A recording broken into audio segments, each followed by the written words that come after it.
And again, just going back up towards the top lane, because I said we don't really see press the attack. Renekton, right, it is a lot better in early trades. You don't have to stack it up 10 times like that Conqueror. It's just very easy to get that damage done early. Sets up for your jungle as well, because after you do get those 3 hits, there's a short amount of time where your allies do more damage to that person as well. So again, top side action, name of the game.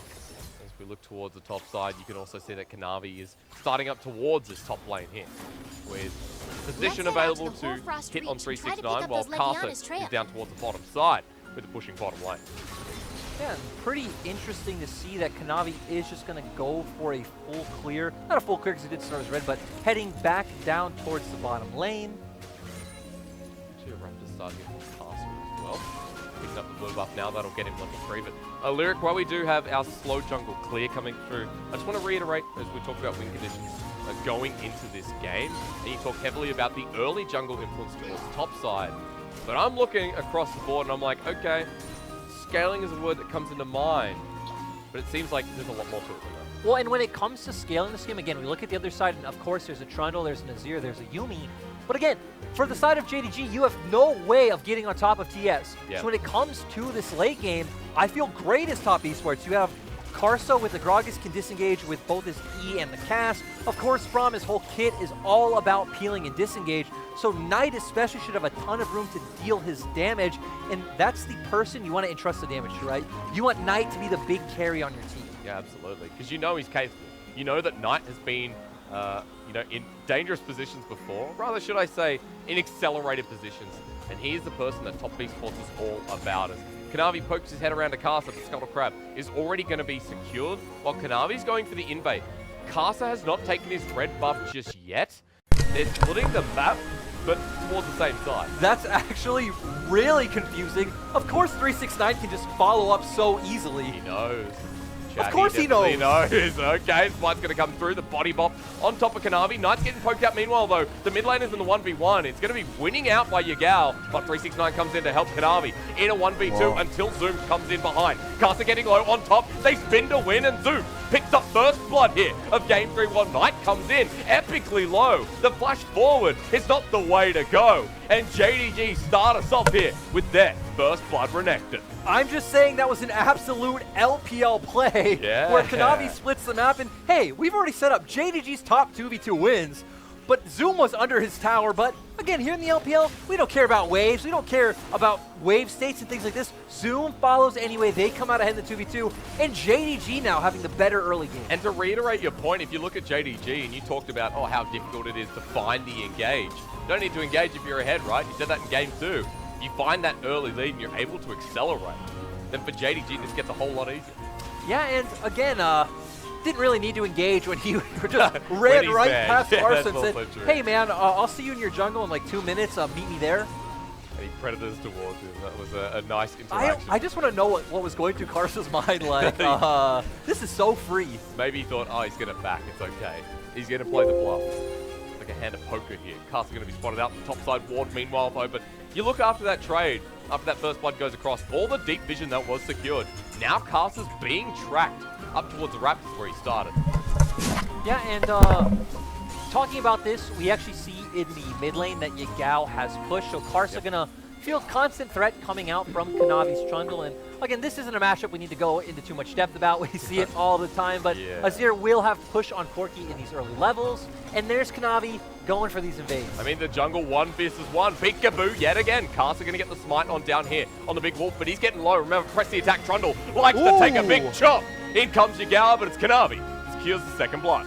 And Kanavi having so much confidence. His bot lane just reset. He doesn't care. He knows Yagao's going to follow up.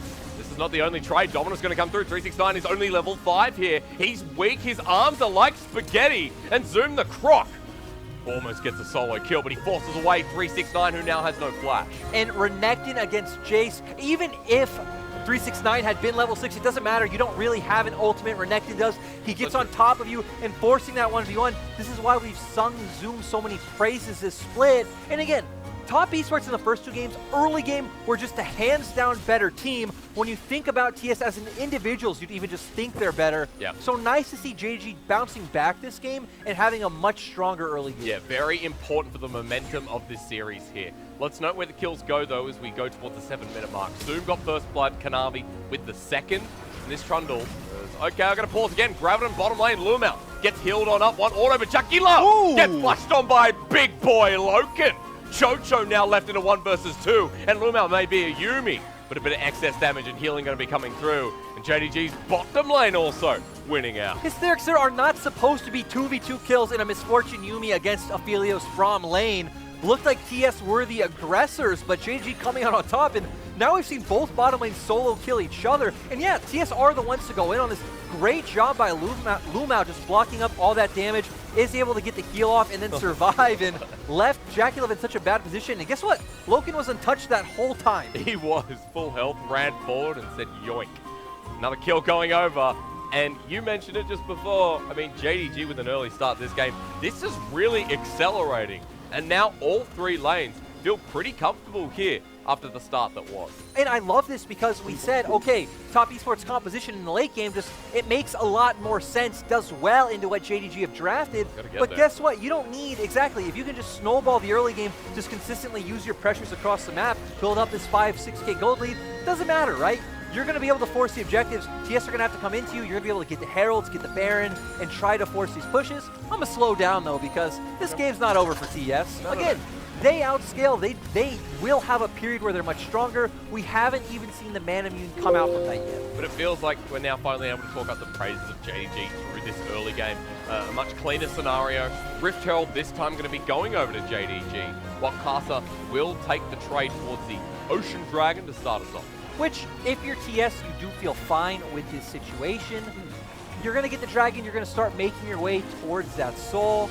And again, you feel fine with the way the game is panning out as TS. Sure, you would have preferred something differently. Carson does not want to be 0-2-0. You would have liked to give 369 more attention in the top lane. Yeah. I guess that comes back to our other point, doesn't it? Where 369 is not in a favorable position, and then this happens. Start getting set up for Rift Herald top. Every time, ooh. Going forward, Yagao doesn't have enough mana to send the wall out, but Lumau now jumping between targets. As you can see the turret trade here. Top Esports not going to get first turret in the bottom side, but they are giving gold over to Jakilov and Chocho to put them back in a favorable position, while first turret for JDG top side, with Rift Herald having a happy time. So JDG being able to pick that one up, still a lot of plate gold going on to Jakilov's Aphelios, but sad to say, every time I've seen 369 end up on, again, the Jaces, the Kennons, he's always left to his own devices. Something happens early where he's not allowed to have a good time in this matchup. Feeling a bit like the Shy did the other day. Yeah, but not playing like the Shy, which is an important part. That's why we came back to the top lane discussion, and what we mentioned was 369 and Zoom kind of battling out a little bit. I know you feel like Zoom is, you know, kind of the best top laner in the LPL right now, which a lot of people will agree with. But 369 is a really sharp contender now that the Shy has fallen down. The fact that 369 wasn't second on our All-Pro team, I think was very unfair to him. We did see it go over to Gimgoon, and 369 had such a good split. If you don't want to put Zoom on it because he didn't play all the games, that's fair. But 369 was up there with people like Zoom having an amazing split in the top lane. This is only his third split. He started last year in 2019. Yeah. That was his rookie year playing with Knight. And he grew into this roster as a very big core identity. Now, Zoom is going to be spotting his head up towards Casa. It's 2v1 in the top lane, but Zoom has control. While we are talking about these top laners, Zoom on the other side, you know, he joined when Yagao joined over in 2018. And he came towards this JDG roster full of hope and ambition. This is the second spring in a row that he's been in the final, so those ambitions are pretty much getting achieved. Yeah, but we see a lot happening on the screen right now with this top lane matchup, and for anyone who doesn't know, LPL Renekton's are allergic to Blade of the Rune King. We almost never see them pick it up here. Zoom is going for this Tiamat into the Black Cleaver. When you pick up something like the Tiamat, it signals a lot more of that you do just want to clear out that wave and hover for your mid lane, hover for Herald, Dragon, etc., etc. So I like that, and I want to see Kanavi player on the bot lane. You are going to have consistent push and poke coming out from the Yumi, and just set up for either contesting things like camps, which JDG do so well, contesting blue buff, or even just trying to zone TS off their bot lane turret. Doing that now with a bit of the teleport play from Yagao. Knight sitting in mid-wave while that happens. Kanavi roaming around with the Yuumi. You know, right, there is a lot happening on the map. I just want to come back to a quick point that when we talk about builds in the LPL, it is kind of incestuous in a way. The builds stay within the LPL, right? If one player thinks it's good, usually they go by that. As Carson's going to get caught out, flashes away, the explosive cast doesn't work as Lost Chapter locks him down. Remember, PTA Trundle does a bit of damage. Through with the subjugate, Carson has to back away. Now Zoom looking for something on the top side, but 369 going to be backing away with a big old question mark. Yeah, just going to walk away, but still in that bot side skirmish, we saw the fact that both Kanavi and Karsa blew Flash, but Lumao blew all of his summoners as well. Still overall a pressure win for JDG, but weren't able to really capitalize off of that.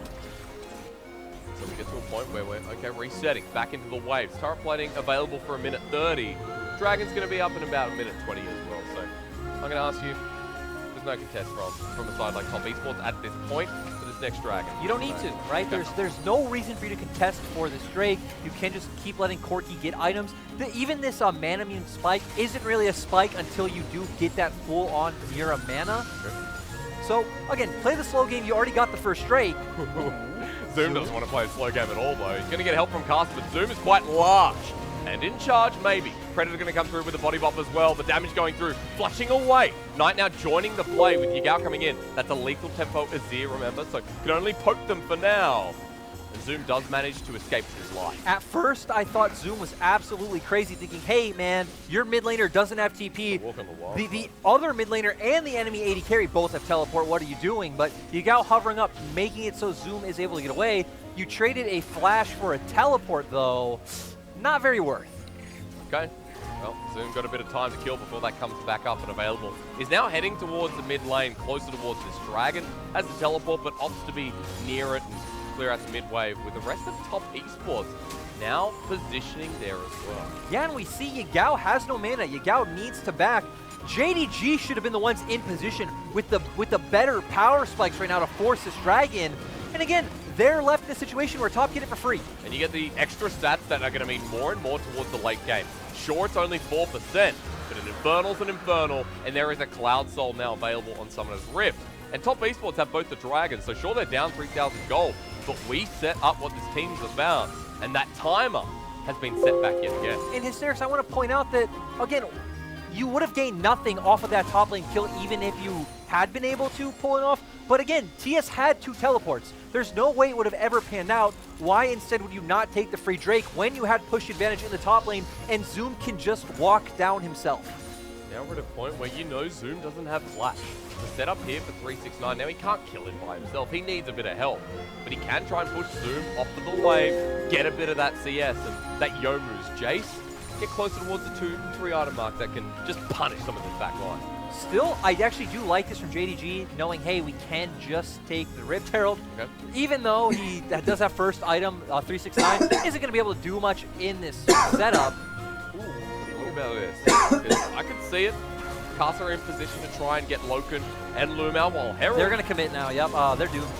Okay, doomed. I like the word. Glacial Fish is going to come out. Loken flashes away here. 2 men on the explosive cast. Kind of whipped there. He comes in with a body slam though to redeem Casa. Is he dead? Yes, he is. As in comes Zoom yet again with a dominance, but versus 5. Kind of a bit inty there. Top Esports group up, complete their transaction, and take the turret alongside with it. And JDG are the ones who commit to taking the Rift Herald. They should know that TS have full control of the bot side. Still gonna pick up 2 turrets, but makes you question, why did Zoom have to TP in this game? Just accept the fact that Loken and Luma are gonna go down. Even Karsa, not the best cast, but still, TS are able to pick up the kills. They are able to get the turret. And again, I feel like TS come out way ahead on that tree. They really do. Let's have a look again because it looked pretty... Well, again, JDG are the ones taking the Herald. They don't see TS on the map. They just invaded their topside jungle. You know Karsa and Knight are bot. You don't need to be here. And even if, regardless, even if you reacted too late, Zoom shouldn't be TPing here. Great play coming out from Top Esports to recognize this mistake. But still, JDG were able to answer with 2 turrets. But overall, not what you want to see from JDG. Top Esports got 1.5. You're right, though. We'll harp on that a little bit later because we'll see what the I guess, trade-off is at this point. It was a 3k gold lead by JDG, now only 1,500. Logan and Lumau return to the bottom lane, but 369 ready to match, and we know what the wave clear of a Jace looks like, so hard to get against the turret. While Top Esports have other ideas towards the top side of the map. Akulov now rotating and swapping lines. Yeah, but right now we actually don't have Navi anywhere in the map, so JG can't do anything bot side. And going back to what you said about TS top, they should just be able to zone, zoom off the turret and take that one up for free. Yeah. And, you know, over this past few minutes, it might sound like we've been very harsh to JDG, but I came in here today with a 3-0 JDG prediction. We called JDG the smartest team in LPL. They 3-0 at FBX, the current world champions. Now, we'll see what they can do towards Top Esports, because they found Castle in 369. Yoma's to get out a great pillar placement, but slowed on down by the barrel roll.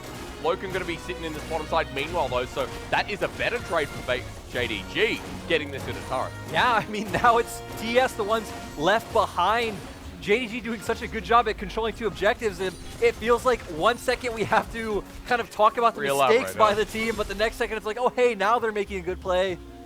Oh, just constant action. But that's the back and forth nature within the series, right? Even those little microtransactions that we've seen between the two teams, where one moment it looks great, one moment it looks horrible, right? We see Carson miss the explosive cast, but then come in with a really nice body slam in the bottom lane.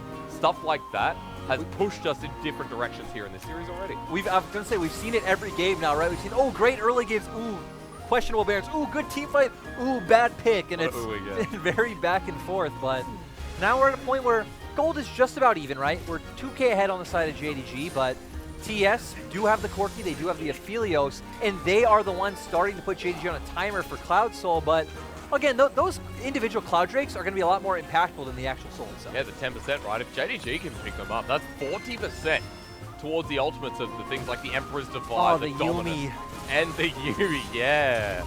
Isn't that just gorgeous? Well, we'll see, because JDG right now are setting up towards that bottom side.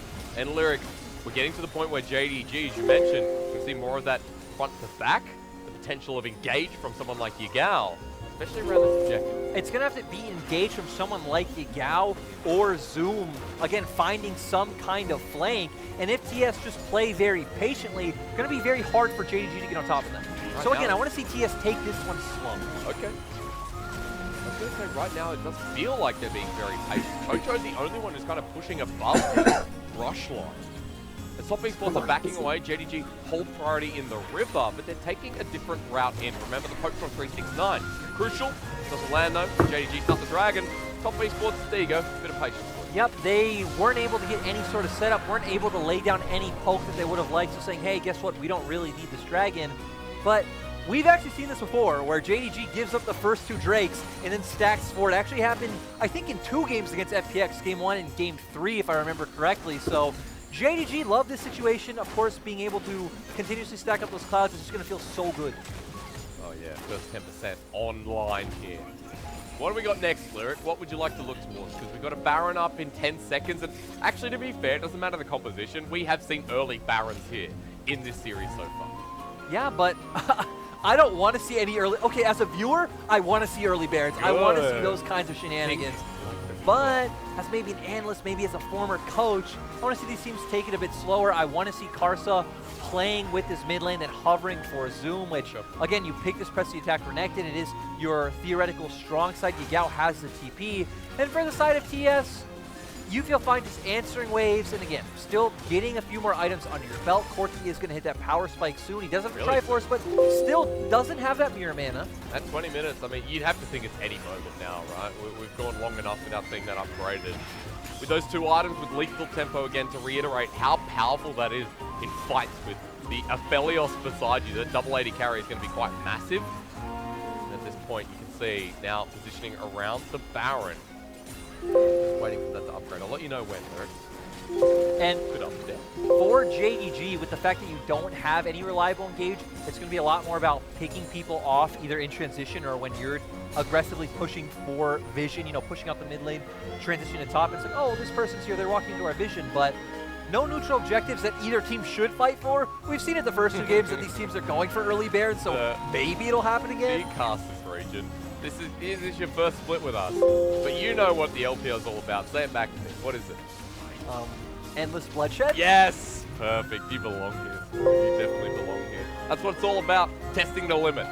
Many people have said over the course of this split, when we've had 7 weeks straight, or 6 weeks I should say, straight, that's all it's been. Constant bloodshed and testing the limits here in the LPL. Now, the limits aren't being tested right now. We've got to a slower pace, as mentioned before. There's only 6 kills in 22 minutes, but JDG are on the prowl. Maiev comes in with a bit of a blink, and JDG are playing between vision here, looking to try and blink on someone else. Doing exactly what we had just set out for them, right? Pushing in that mid lane, walking aggressively into the enemy jungle, hoping to find some sort of pick, but TS are respecting it. They know, hey, again, nothing we need to be on the map for. I would say JDG have a bit more Baron threat this time around because they do have the Azir. But still, as long as you have some tools to check, whether it's a Scrying Orb, which we can't see right now because the Colonel's on our screen, TS you'll find. Don't be afraid of Robo Colonel, it's okay. Well, that's red. There, but Yagao spotted out clearing a ward. Kasa not going to commit. He thinks that Yagao's going to be disappearing. Teleport used by Knight, who has package. That respect from top esports because they don't have vision, right? They don't know if he's just trying to bait, but it was Yagao actually just making a mistake. So we see top esports having a lot of patience. Comes back to, yes, the key word patience that you mentioned earlier in the game, especially with this composition. Now working towards the mid lane after seeing Yagao, after pushing him away. A lot of wave clear still here from Yagao, but Knight in the flanking position. But it's not about flanks or wave clear right now, Hysterics. If you're TS, you just poke them out, right? Okay. Oh, let them clear the wave. We're still going to sit here in front of you. We're still going to throw out these rockets and these shot blasts. What are you going to do, JDG? Oh, Yagao gets cancelled in his back. You couldn't have said it better. Loken and Zoom still sticking around. Knight is such a nuisance. He definitely does. Package just going to go back into wave. A nice crit there as Yagao joins back in. I think he was poked out again. Yes, he did, but still, TS not able to do anything. They were able to, right, get a bit of turret damage down. They did force JDG there, so they weren't able to pressure in a side lane with Zoom. And now Dragon's up in 40 seconds. Both teams are going to reset. It's going to be a fight for this vision. It's really going to be about which team can get there first because, again, if TS get there first, it's going to be really hard for JDG to walk in through all this poke. They have no set engage. And if JDG do stay on the map, we do see Zoom pushing out, so they should theoretically have vision control. It's going to be all on 369 and Knight, again, laying down these rockets and these shot blasts. I was going to say, at least for JDG, they'd be happy that there's no package for Knight for this fight towards the Dragon that was just used and seen before. It is JDG, as you mentioned, who get the position advantage, but Top Esports man-force their way in. You can see Knight has 2 items with the Mirror Mana, now complete. 2 items here with the Command Hurricane in the bottom lane versus the Infinity Edge Essence for Loken. So we've got 2 items realistically across the board. This is a big moment here, especially for JDG. But moving over real quick, one thing I liked about what Top Esports just did is we saw them question mark pinging their jungle. They did set up and clear a lot of vision, making sure that Zoom can't flank. Yep. And again, now everything's up to JDG. Can they get off either a good bullet time or can Yagao make some kind of crazy stream of shuffle? 369 definitely needs to make his way in though, that's what I know. The poke comes through onto Loken and Zoom, and that's quite a bit. Dragon resets over to 3k. Remember, this will set up Salt Point for Top Esports, but they're just hitting it away. Caster there. Explosive cast onto Kanavi, and they can't find 369. The Yumi to get the slow down, but that is now Soul coming up next. And Top Esports played that really cleverly. It was really good, but also got a little questionable at the end why 369 was kind of in a flanking position where if JDG turned, that opens up the game, but still, Top Esports doing a great job picking up the Dragon, playing it slow. I guess it's not questionable because it didn't happen, Exactly, right? But I mean, actually, I don't agree. Just because it didn't happen doesn't make it not questionable. Okay, all right. Well, I'll move past it anyway because at the end of the day, there's more fighting to be had. Kanavi going around with Lumao attached, but JDG, they're positioning a bit split here. A great pillar, but Top Esports now getting poked out by Yagao. Here comes the Lost Chapter on top of Chocho. The door doesn't stay up for very, very long. As Knight comes in for the re-engage, it's only pokes to be coming through. Top Esports make it out alive. I just want to say I don't know why I'm oohing. They found an engage onto Chocho, easily able to just jump away. Didn't even have to blow his flash. But I like that JDG are trying to find picks any way they can. Again, this is really all their comp can do at this point in time is they were able to turn mid first because they weren't the team that got Dragon. They did get into TS's topside jungle, set up vision, and then it's about, hey, waiting for one of them to step in here. They did that, weren't able to secure the pick, and now map's going to reset, Hysterics. But going forward, we see the way JDG, as you mentioned, are playing towards picks. How does this game progress from here for a team like JDG? What do you expect to see in the next 5-10 minutes as we get towards this ultimate Baron play? The Dragon Soul up in 3 minutes as well. Well, you're asking how it progresses, and again, we only have six kills at an almost 30-minute game.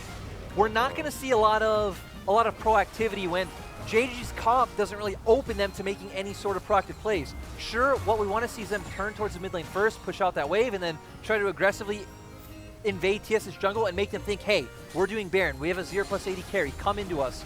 But again, if TS just say, hey, we're not going to walk in your jungle, we're going to wait for the next dragon, realistically, what can JDG do? Sir, if something happens with the solo kill, which is going to be denied by the teleport on the opposite side of Summoner's Rift. Now looking towards Kanavi, remember, no solo lanes are here. TP going to be used by the side of 369. Kanavi getting low. Subjugate helps. Jojo flashing away with the door. He does go down as 369. Can't execute as well. This is turned around against Top Esports. Caster locked in a corner on the wrong side of Summoner's Rift, and that guy's just had his last call. Kick him out of the bar. The slow comes in with Loken about to serve the toxic drink.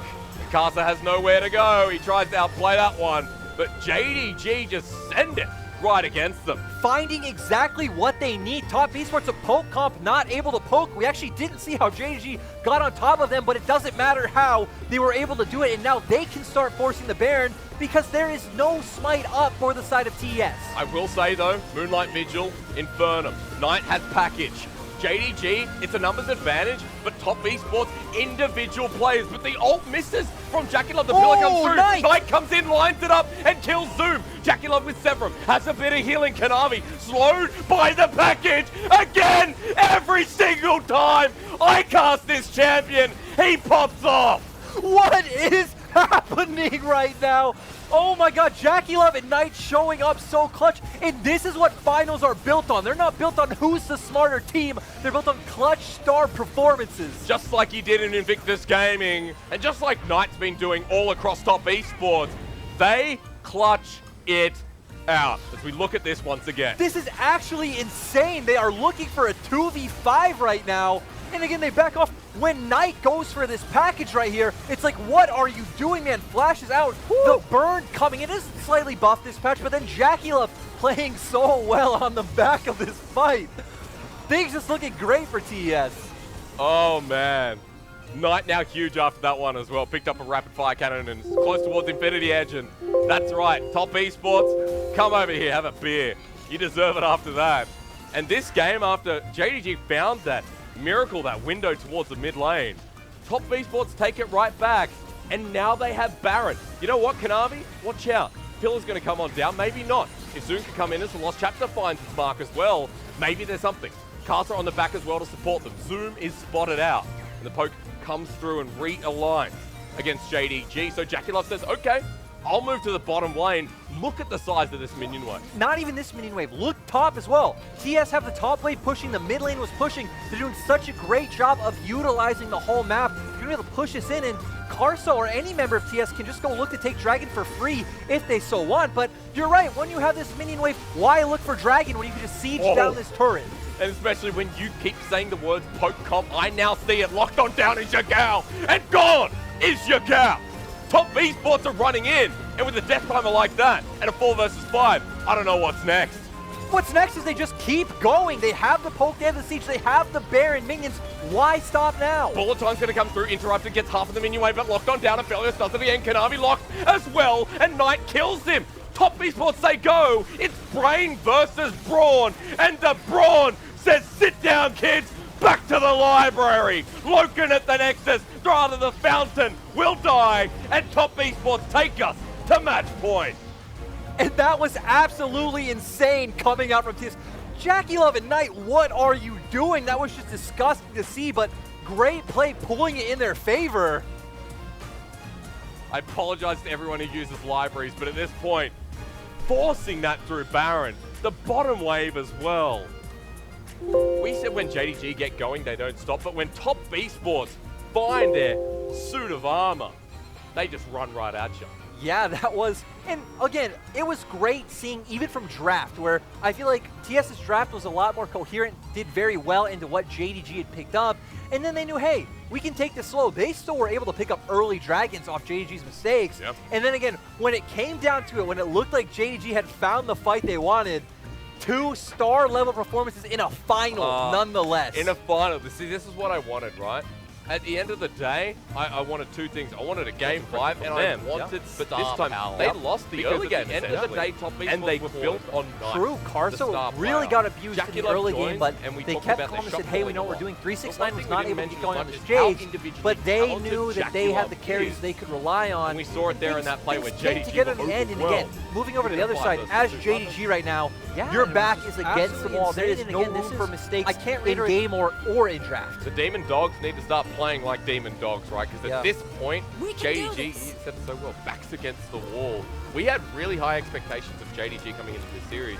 Now, have they hit them here? Is this more of a case of Top Esports rising to a higher platform? I feel like it's a little bit of both, honestly. TES performing so well in these early games, finding advantages that I thought JDG would be able to hold up against. Again, they just beat former world champions in FPX in a very dominant fashion, and at the same time, JDG have shown a bit of sloppiness in their macro game, in the decisions they've been making. Which was their hardcore strength, which is what made them look like the best team currently in the LPL. And I just love that we have another very, very LPL-esque gold graph on our screens. JDG fight back. There's a lot of questions to be asked. I know our analyst desk will delve into this. There was some good moments from JDG. You know, we talk about the mid lane play where the teleport came through and we're like, oh no, Yagao just TP'd bot. This won't look good for JDG. But a lot of resources burnt. JDG managed to kind of outplay Top Esports. And so there were good moments to sell for JDG that could potentially sell them into a game 4. I love how Kanavi played this early game, right? We said, okay, going to be hard to find a way into any of these lanes, but still you have topside pressure. It is about these, well, in the top lane 2v2, you want to look for these invades early. He does look for the invades. Really looked really questionable when he invaded Karsa's jungle, but then just abused Karsa across the map, and it was beautiful to see. Because it has been a little bit about jungle versus jungle throughout the series, right? Because there's a lot of matchups you could talk about here. I think top has been very important. I think 369 so far has looked. What do you think? Better top laner? In the Aatrox game, looked absolutely amazing. That one, no doubt. This game wasn't really his own fault, right? We saw the fact that JDG were playing around topside early on, so it happens. But I like you said it comes down to jungle, because we saw game 1 and game 2, Karsa was ganking so heavily, and Kanavi not doing that much in the early levels. This game, Kanavi was so proactive early on, and we saw, again, JDG came out ahead in the early game, just weren't able to close it out. Lumao roaming around with him felt like it was the kind of key for them bridging the game further on. However, for JDG, backs against the wall as said before. But Top Esports now on match point as we go to a break, ready for game number 4.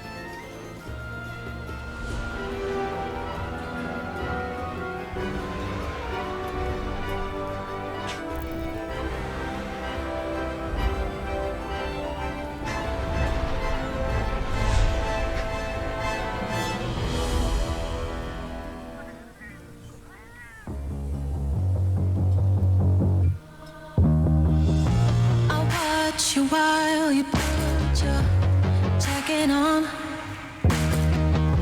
and count the final steps you take before you're gone, I wish you turned just one last time around to see the skies above me falling down. I don't know why you just can't stay here while we say goodbye. You can't deny we had a thing here, don't you realize? I need more than a keepsake, I need you for real. Don't end with a handshake. I need more than a keepsake, I need you to feel. Don't cut out the outtakes. More than a keepsake. You came like a natural disaster. I didn't run away. Bring it on, I'm getting faster, but it's far too late. Now I'm right in the middle of your earthquake, swinging back and forth. I try to hold on to wind and weather, but you're heading north. I don't know why you just can't stay here, why we say goodbye. You can't deny we had a thing here, don't you realize? I need more than a keepsake, I need you for real. Don't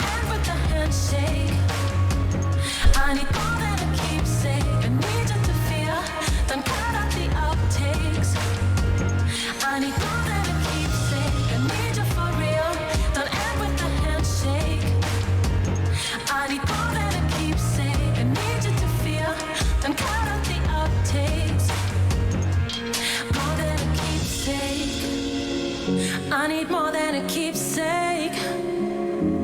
More than a keepsake. More than a keepsake. Oh, I don't know why you just can't stay here. Why we say goodbye? You can't deny we had a thing here. Don't you realize I need more than a keepsake? I need you for real. Don't end with a handshake.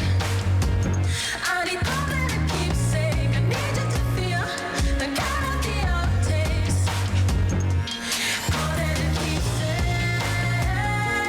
More than a keepsake. More than a keepsake. More than a keepsake. More than a keepsake.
感觉这个赛季一路走过来，还是就跌跌撞撞的吧，还是挺多问题出现的。然后感觉走到这一步，其实我自己也没有想到，就真的能够踏进决赛吧。就因为我们中间确实出现了挺多问题的嘛。杰克加入后，就我们队员都比较有信心了吧。然后今天终于走到决赛了嘛，希望还是能在决赛这个舞台拿到最好的成绩。冠军绝对是我们滔博的。 Great to see the confidence there coming through for Carcer. And he's living up to that confidence so far. 2-1 now on the scoreboard. And I don't know what it is about Top Esports, but they seem to specialize in 3v5s. My name is Bushwills. I'm joined by Dagda.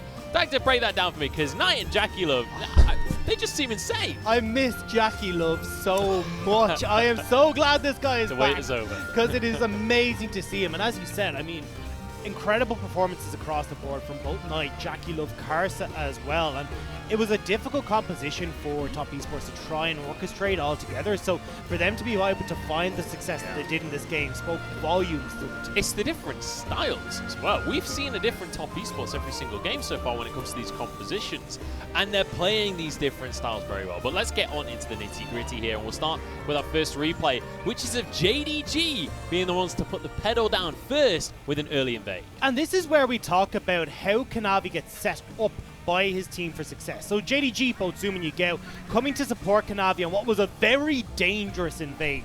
If Zoom and Yagao hadn't come across the time that you wanted, well, that would have been a great start for Top Esports. And from that play, JDG do get the ball rolling. They've got several kills, they start to get themselves into great position, and then you start to look at that 7-minute, 30-second mark where Jackie Love again goes for this fight in the bottom lane, and this was something we saw a little bit from top more and more in this game, or at least, sorry, that's unfair. A little bit in this series from Top Esports is this over-aggression where they don't need to. So Jackie Love tries to make a play on towards the Lumao's Yuumi in the bottom side, but the Summoner Spell advantage means that, okay, now JDG have got a winning jungle, they have a winning mid, winning bot. It's all going in their favor, but they just kind of forgot that neutral objectives existed for 15 minutes. No Rift Heralds, no Dragons. I was like, but what are you doing with your lead? That is sort of how JDG plays in the early game. They play very passively, generally speaking, to start the game off. And then it's the mid game that they start snowball. But Top didn't allow them to wait until the mid game. At about 15 minutes, we saw Top then going for dives in the bottom side of the map. Yeah, and this was a great play from Top, because what you see here is, okay, now we've got an opportunity to crack open, and especially when you look at the way JDG played this, Lyric was talking about on the cast was how he didn't like this, because Zoom TP's in, they give over 3 kills, they get a bunch of gold back into the hands of Top Esports. It was a good trade, though, for JDG, where they do use the Herald to get 2 towers mid. And this was where I was like, okay, JDG can now use this pressure that they have to get control of the map. And it started off well for them. They managed to split the map. They have Kanavi on his Trundle alongside Lumao, supporting Logan taking Tara's bot side. And they're starting to get this deep vision. But this is really where this stalemate started to happen, because you didn't have the damage for JDG to start the Baron, because you were always able to check on the Top Esports side, but Top Esports didn't really want to push in because they had a poke comp, so it was this back and forth between, if JDG start Baron, the poke from Top Esports is too strong. So there was this back and forth at all points in time, and it never really felt like either team was able to break that until we saw it felt to me like Top were able to break that in the end, because when we take a look at our last replay, you already know at home what replay this one's going to be, because it was Top somehow winning a 3v5. And this was Top Esports again. This is what I talked about, a little bit of over-aggression. They think, okay, we can make the play because we've got multiple members from JDG committed to the bottom side, but no poke put down means Top will lose. And then Jackie Love and Knight once again step up. Knight with this great package, one, kills Zoom, then ends up putting Yigao in this awful position where Kanavi and Yigao can't close the gap thanks to the slow on the package to get onto Jackie Love. And when Jackie Love is untouched here, the dueling potential with the combo of the weapons, the Calibrum and the Severum, is sky high, rips through Yigao, turns towards Kanavi, and Loken is stuck, slowed in the pit, just like the Baron and the Equalizer, but not the Equalizer, the package, same difference. But yeah, it was actually Knight that gets the triple kill for that one as well. They then get the Baron, and then, I mean, we've all seen what happens when a poke composition gets a Baron on top of it. There's nothing you can do about it at that stage, and we've seen for the second game now, when Top can get ahead and get a Baron, they will close out the game damn fast. And it feels like that's the capabilities of both of these teams, though. It's one mistake either way that ends up costing them. JDG sticking slightly too long on that Baron, not turning to just kill the 2-man. And especially when you're playing against a poke composition, you have to turn on a dime, because that poke is going to continue to come through. Knight, especially with that package, was able to tear through the health bars of JDG and Loken to finish them off. So again, it's these minuscule details that are causing the breaking point for both of these squads, and this is why we are putting up the 2 best teams in the LPL. The packages from Knight across this game. We saw it early on in the game as well. Packages straight through mid lane to get back to his team while he's flanking under the tower. That's why he's going to grab himself MVP here for game number 3. It's his second of the series. That's now what is 46th since spring 2019. Just mind-blowing how consistent. 100% kill participation. That's what I was going to say, and 35% of the team's damage, especially when you've got a Jace and an Aphelios to try and contend with. That is an insane stat for a Knight, and a well-earned MVP here. And this is where we do come back to how strong he has been with these counter picks on the red side. He's gone towards the Victor, worked out great for him in game 2. Now looking towards the Corki, I mean, it's the standard pick, but definitely playing it to perfection in the composition that was set up early from Top Esports. Because when we look at the draft, Top called very early, we're going for this play. We are taking the Jace, and once you see the Jace, you're like, okay, you're poking, you're disengaged. That's the way you're working. Honestly, after the IG semi-final, I saw the Jace, I was like, well, Top have lost this series. But, I mean, I do want to talk as well about Lumao here, because he went for the Yuumi for a second time in this series, and it looked okay in game number 1 alongside an Olaf. They didn't have an Olaf this time. The Yuumi didn't really feel like it was able to do too much. So it works well against the Braum. The whole idea is that Braum can't really get on top of you and you can provide a bunch of poke, and it does work very well with Trundle in the same vein as the Olaf, where you just attach, speed him up, you get him into this and provide a bunch of CC. But either way, having the Yuumi I don't think was the problem, especially the healing she provides is really good against this poke situation.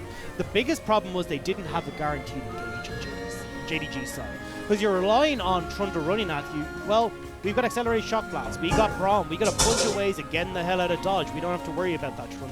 Then you look towards Zoom as well on this Renekton.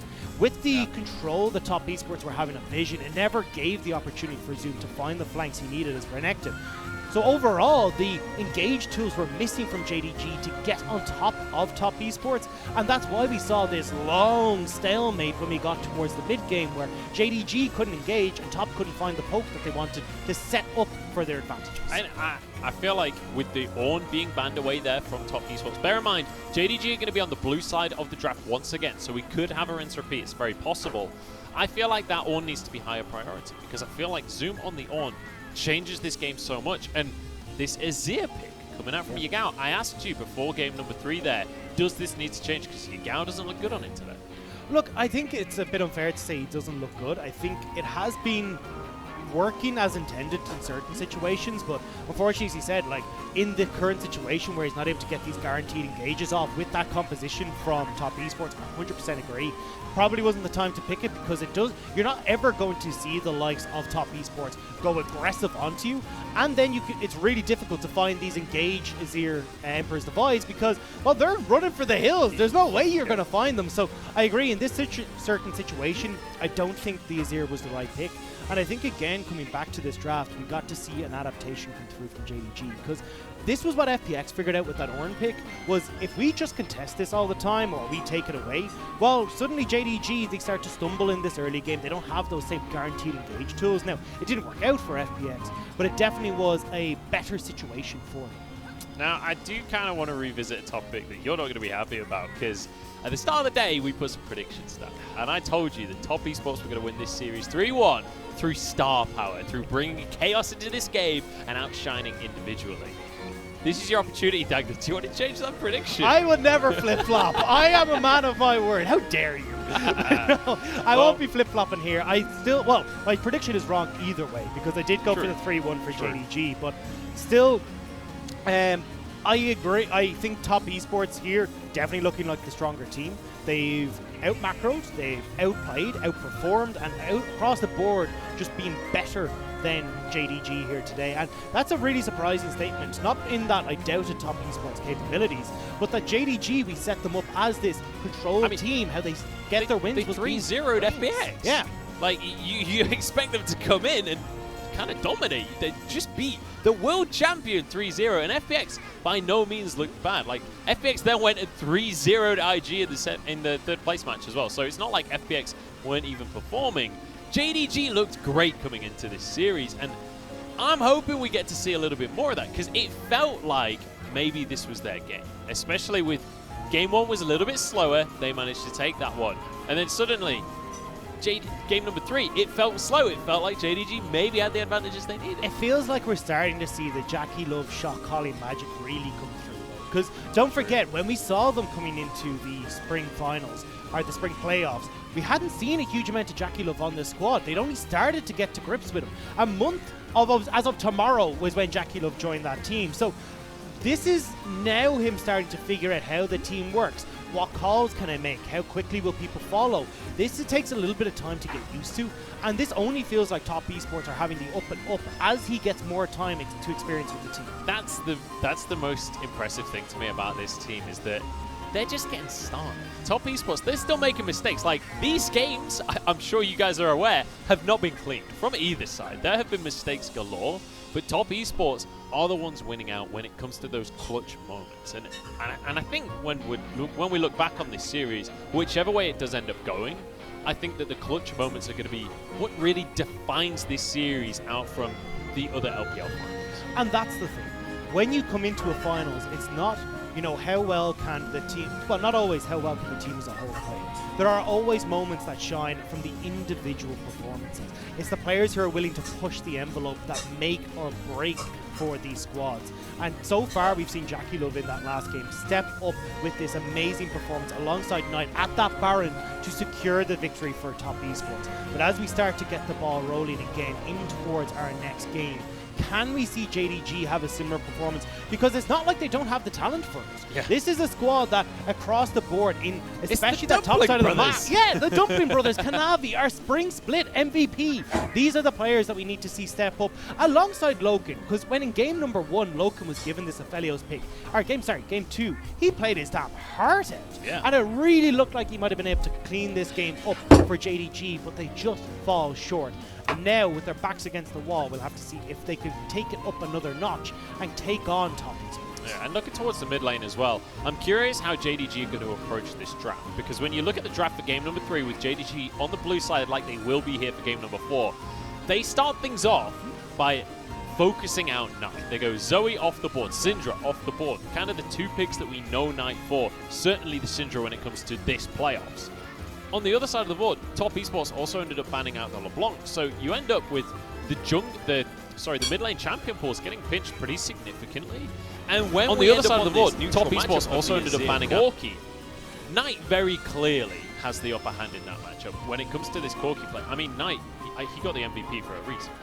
And I think when I look at the draft, I'm like, okay, well, both teams are kind of playing the way you want them to. It's still, we're still seeing Kanavi with this heavy presence towards top side of the map where he's able to play through Zoom's pressure and through Yagao as well. But the problem seems to be more so with JDG's fundamentals, where they are incredibly smart. They will be able to play the map, but their objective control towards top side has been severely lacking. They are the 4th lowest Rip Tower control in the league. And for a team that plays so heavily towards top side, for them not to prioritize that makes very little sense to me. And as well, when we see them go towards Dragon, they're only sitting around that 50% mark for Dragons. They're not sky high like the rest of these squads. And that's why you could see the difference here in this game. 15 minutes and not a single neutral objective picked up for JDG, especially when you have the gold.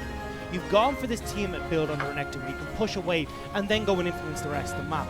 It doesn't make sense that JDG aren't looking to push the envelope with these advantages that they found and try and set themselves up for success. Let's talk about the support role as well, because let's not forget, we got Chocho stepping in here for the finals. It's not who we expected to be in that bottom lane. Throughout playoffs, we saw Yuyanja being played, and towards the end of the split as well, we saw Yuyanja was typically the preference for Jackulov down in that bottom lane, and a lot of that came down to Yuyanja's Thresh as well. He really excelled on that pick. But as we've moved into the finals, there's been a change in pace. We've seen Chocho coming on in. His Leona looked pretty great in the previous game. Now on the Braum as well, I'm starting to get impressed by Chocho, and he wasn't the player that I think people were expecting to see.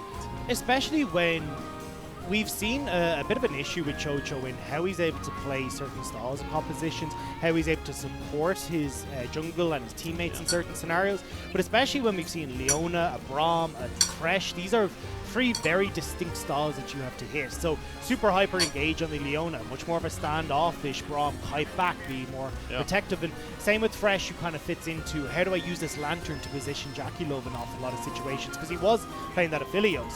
But this is where we start to see, okay, Chocho has taken on and again evolved with the team.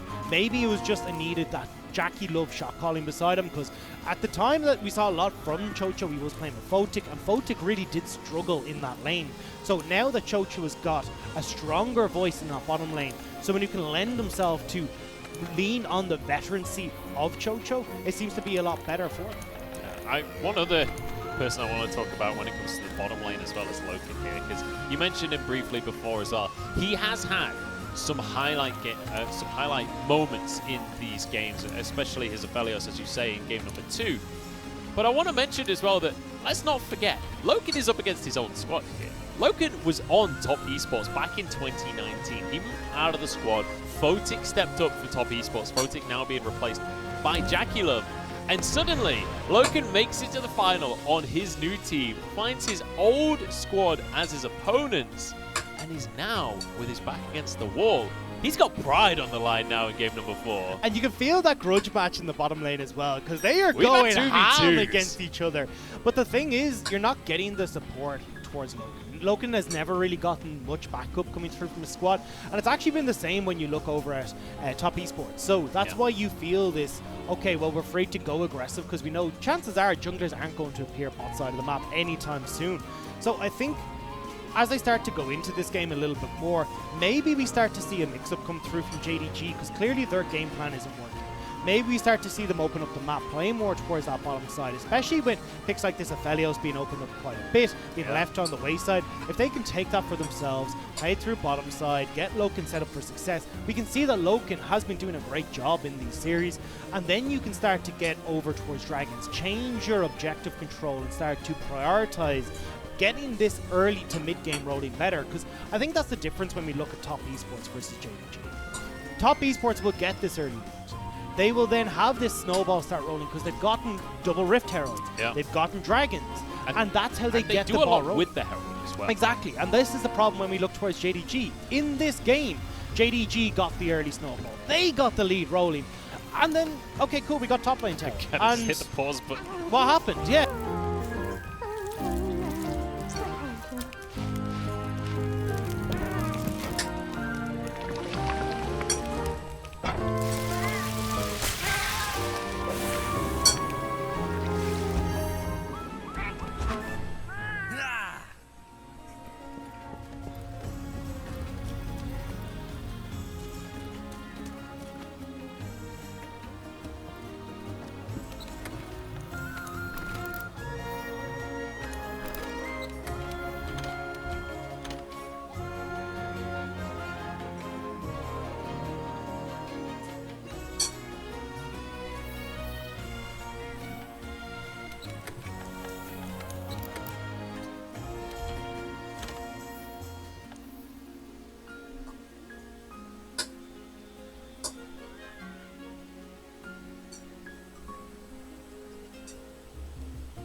Let's head out to the Hoarfrost Reach and try to pick up those Legiana's trail.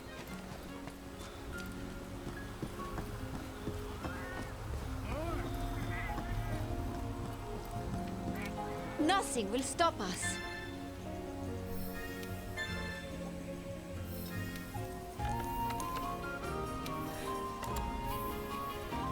Nothing will stop us.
Let's head out to the Hoarfrost Reach and try to pick up those Legiana's trail.